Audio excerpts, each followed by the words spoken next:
Retraite, un premier pas qui en appellera d'autres. Lors de son discours de politique générale, le Premier ministre a annoncé la suspension de la réforme des retraites jusqu'aux prochaines élections présidentielles.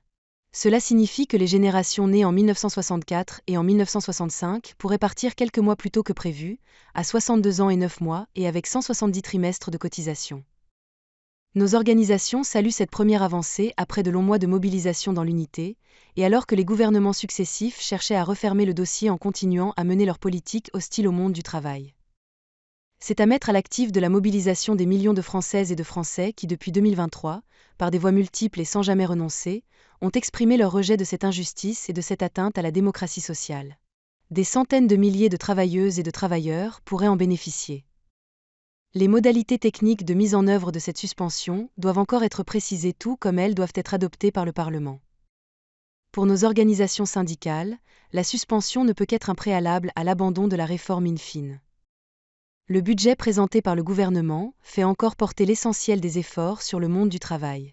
C'est à nouveau un budget d'austérité avec des mesures inacceptables pour la population.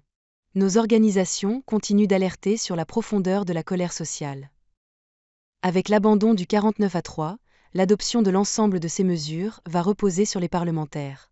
L'intersyndicale leur demande de supprimer les mesures d'austérité annoncées et d'élaborer un budget de justice sociale et fiscale garantissant un haut niveau de protection sociale, des services publics renforcés et des investissements vers une transition écologique et industrielle juste et de haut niveau.